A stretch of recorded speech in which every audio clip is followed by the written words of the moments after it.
Hello and welcome to the live stream of the post-match India versus Namibia. I'm just going to have a look at what kind of narratives come out of the game, and yeah, it was actually a slightly one-sided game. Though at the seventh over in Namibia's chase, it didn't look one-sided at all. It did seem that Namibia might be able to make a match of it, but that wasn't the case. So getting back to how the game started, I think I just loved the way Sanju Samson started, and that first six in that in the first over of the last ball, it had so much promise that I thought, oh wow, Sanju Samson is on to something. Then that flick shot, then that cover drive. So Sanju Samson really set the crowd alight. I remember putting a tweet, and I kind of regret now, saying Chetan Vandallo, saying that wow, Sanju Samson brother has arrived. And unfortunately, the next ball, Sanju Samson got out. I'm not sure my tweet has those kind of magical powers, but as they say, with Sanju Samson, it's always a high risk game. But I think in the time that Sanju Samson was there, I completely enjoyed watching him bat. And it's so refreshing to see Sanju Samson do well. And I want him to do well because I was just putting that stat that Sanju's average is about 16 runs in 2025 and 26, where it was far, far higher in 24. So looking forward to see Sanju Samson do well. Meanwhile, welcome to all the four people who are right now online and watching the stream. Uh, uh, let's make this a social conversation. If you have any questions, I'll be waiting to see it here. These questions pop up here, and then we'll have a nice conversation on the same. So, but yes, apart from that, one is India continues their dominant run, 99 run victory. While it says feels like it's a comfortable day, it was actually one of explosive efficiency, or if I have to say that. One is of course our power play. Now it's amazing that we have Sanju Samson, we have Ishan Kishan, somebody like Abhishek Sharma can go out and it still doesn't affect us. So Ishan Kishan at 61 of 24, I think one of the fastest power plays for India. We were 86 for one in 6 overs, and then that seventh over also, I think we were 105, which was another 18, 19 run over.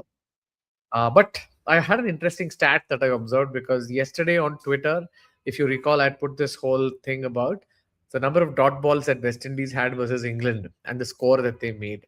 And like West Indies had, I think, 49 dot balls, and they scored their 196 runs of the 71 balls.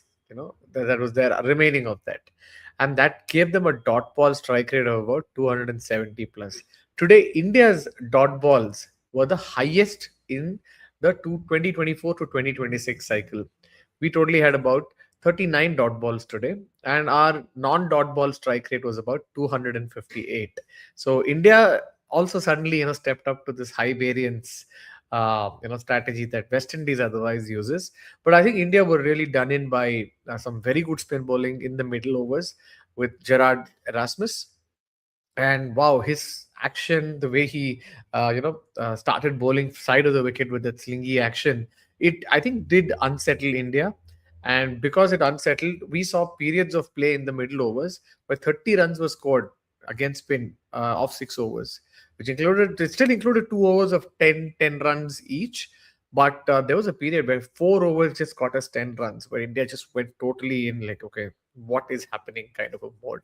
So yeah, but that was something interesting. India finally got a question paper that they hadn't really prepared for. So I know the first question that fans are probably thinking, and that's what I was thinking when the match was on, was, hey, is Usman Tariq going to go be as effective, or is he going to pose bigger problems this Sunday?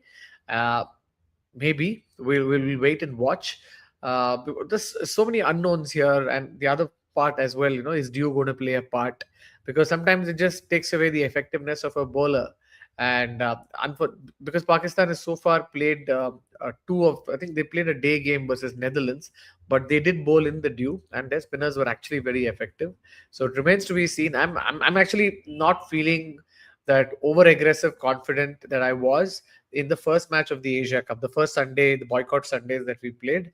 The level of confidence that is there is probably is gone down a bit, because every Sunday we saw Pakistan play better in September, and finally we saw that that final Asia Cup final, the game was actually pretty close. So I think India and Pakistan are fairly, even though India on paper is a significantly better side, the Pakistan side that is turning up under Mike Hessen and Salman Ali Aga is also a very good unit. They seem to have all of the necessary bells and whistles required. But coming back to the Namibia game that we were, talking about, I think today that power play and the middle over squeeze is something that was a concern area for India as such, because I've not seen them being squeezed so much. But despite that, despite facing 39 dot balls, their aggression didn't waver. I remember telling my mother, she was watching, and we felt that Hardik Pandya is going to start taking on the slow left arm orthodox bowler, because India had quite a few series of dots. And Hardik has done well, 3 wicket haul, then 52 of 28 balls. Only thing, yeah, I would have probably wanted to see Shivam Dube tee off, but he kind of warmed up. But I don't think Shivam Dube is still at his best. 23 of 16 balls. We got to 209, but I kind of felt that India did leave 20 on the table. You can say that the dot ball is, calm before the storm and all that, but I think India were easily 20-30 runs short of what would, their potential against a side which doesn't play as many elite T20s. That's how I'd probably put it. And I'm just happy the way Varun Chakravarti silenced his doubters. I don't think he has any doubters, but if it's a question of which position should he be playing in the team ahead of Kuldeep, 3 for 18, just ripped through Namibia's middle order, getting that all important wicket of Erasmus. He was 15 of 6 balls at one point, Erasmus. And yeah, it's important we got him. And of course, the hard hitting JJ Smith. So, but yes, I think that way, I'm also very happy with somebody like Varun Chakravarti, because what Varun brings to the table is amazing. And Varun Chakravarti, as a bowler, I was just looking at some stats, pulled it just before going, and I've even put a tweet on that saying Varun Chakravarti essentially is our -7 card. Essentially, what it means is in a 4 over spell, he averages 7 runs lesser than what an average Indian bowler averages. So I saw that differential, like Varun Chakravarti's economy rate in T20s between 24 and 26, 2024 and 2026 is 6.95. India's average economy rate is 8.42. That's 1.5 runs. Of course, in the power play, the number varies. The number varies in the middle overs too. But he is your -7 kind of a bowler. And when you play on these 200 type wickets, right? Somebody who's able to give you a 7 run differential is huge. And when I say huge, what does that mean? Is it? I have to quantify that in relative terms, right? So Varun Chakravarti, when you were, I just put this tweet up also. Varun Chakravarti has this differential when I compare him to somebody like, let's say, Adam Zampa, or who else? Like there's Rashid Khan. So when I compare it to those kind of bowlers, Varun Chakravarti's economy rate is 6.45, Zampa 7.12, Rashid is 7. Adil Rashid, I mean, is 7.38. Rashid Khan is 7.62. Gudakesh Moti, who bowled at Wankhede yesterday, 7.45. Most of these people, when you look at the differential of, versus, let's say, 8.65, if you put 8.65 as the average differential for a spinner, or the average economy rate for a spinner, Varun's differential is 8.65 minus his economy rate, 6.45 minus 2.2. Interestingly, on one other WhatsApp group called Best of Cricket, it's a group of cricket writers. Somebody did put something on standard deviation, and it just got me interested to see what is it that Varun Chakravarti is bringing to the table. How much is he deviating from the mean? So minus 2.2 is a very good differential. Somebody like Adam Zampa is next up with minus 1.43, but Varun's strike rate, he takes a wicket every 11.8 balls. The only other person who's in that gold standard, cluster is Rashid Khan, a wicket every 12.4 balls.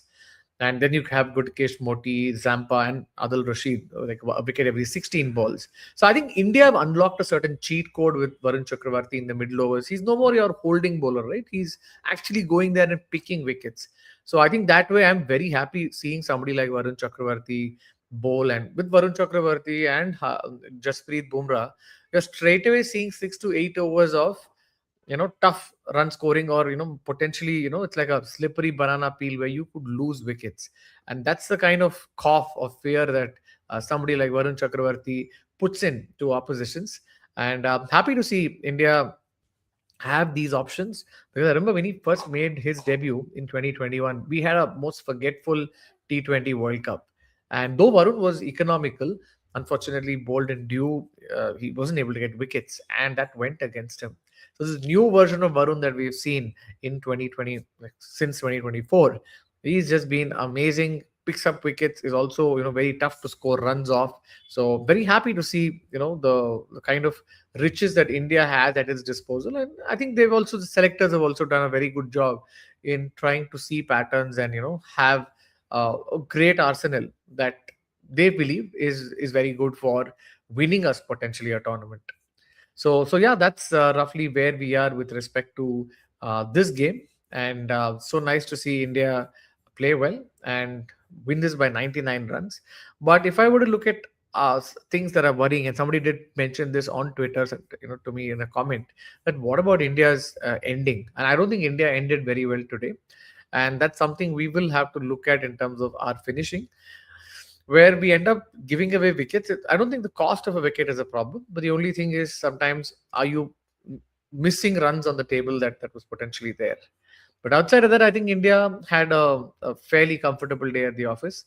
But given that this game is dusted, the big one, which is India versus Pakistan, February 15th. The last time I remember we played Pakistan on Feb 15th was probably the 2015 World Cup. Also, the same date, I think we played at Adelaide. Then I didn't go for the game. Just remember the dates though. But yeah, we're in Colombo, and I was initially thinking about going a month and a half back, but I'm not going to Colombo. But yes, some of my friends are, and most of them are going to go to the Premadasa Stadium. And yeah, I'm looking forward to see on those kind of wickets, will India still have this high variance, high volume kind of high dot balls, but high non-dot ball strike rate. Colombo, I don't know. It's not been so easy to score. Today, Sri Lanka did score 225, but they played at Palekele. So, and it was a day game. Uh, and of course, the quality of opposition is different. So, but I think when I look at Pakistan, I think they have a side that has matured well. They've also been winning a lot under Salman Ali Aga. I think as long as they keep their mouths quiet and do their performance, let their performance talking, we're actually thinking of a fairly even game here. So I'm just hope Abhishek Sharma is going to be fit, because last time I enjoyed Abhishek Sharma, sledging Shaheen Afridi, and there's of course these Insta reels going on where you're putting Durandar's music and then Abhishek Sharma coming and saying "Chal chup bhosadi ke jaake ball dal." So that I think is already showing up. A lot of memes coming up on Instagram saying, "I'm not looking forward to Feb 14th. I'm looking forward to Feb 15th." Valentine's Day gaya, मुझे India Pakistan ही important है, and of course Feb 15th is also Mahashivratri. So as these memes go, saying that only kids look after Valentine's Day, legends look for Mahashivratri. So Mahashivratri is right after the India Pakistan game. But yes, thankfully clear skies, no rain expected. And because Colombo is, I think, the second or the third um, highest amount of turn right now. Of course, it is the Wankhede where you're getting higher degrees of turn. But yeah, with Colombo traditionally, not being this flat bed and also not being this grassland, because under Sanat Jayasuriya in Sri Lanka, they had these kind of grassland wickets where run scoring was tough. But I think because the ICC is preparing, it will be a mid ground as such. So looking forward to see which philosophy wins. Is it India or is it Pakistan? Right now, if I have to pick a side, I'd obviously pick India, because they're technically a far superior T20 side. But yes, that's just my thoughts about how I've seen India and Pakistan from some of their recent encounters. Meanwhile, I'm just going to quickly check and see if there are any questions that have come. And so far, there aren't any questions. I think through Twitter, people aren't able to send in questions. Especially on the stream, it doesn't come. But let me see if someone has responded on the chat. Or so somebody saying Varun will Abhay Saraswat is saying eat them alive. Looking forward to that, to see how Varun Chakravarti is going to go against Pakistan. And somebody else has also said that India is not finishing very well. We have not done. Can you check this in the last couple of games? And but someone has also said that these dot balls will haunt us when we play a bigger side. So a lot of them, I think, are already waiting to see India and Australia. Lokesh Kumar says that India is not finishing the batting well. Do you have any stats for the last 4 overs? Runs scored by India in recent games. I think I can just quickly look up Cricinfo to see how much India today's game in the final overs, which is the slog. We ended up scoring 25 for five. So that's not something that we would be very proud of in the final stage. India completely messed up that part. Though we did very well in our middle overs, but yes, I think even in the game against USA at Wankhede, I think India had a bad start, and then India did, I think, pretty well in the game versus USA because Surya just played out of his skins to get India to 161. I think it's maybe a more recency bias that makes us believe that hey, we don't finish very well. But I think as a side, we've ticked a lot of boxes. The only box we haven't ticked is for a bowler to come bowl right next to the umpire and bowl with a slingy action. So as we've seen Erasmus cause a few problems today. So that's probably the only only open point that's there for India where we're not really sure how to deal with it.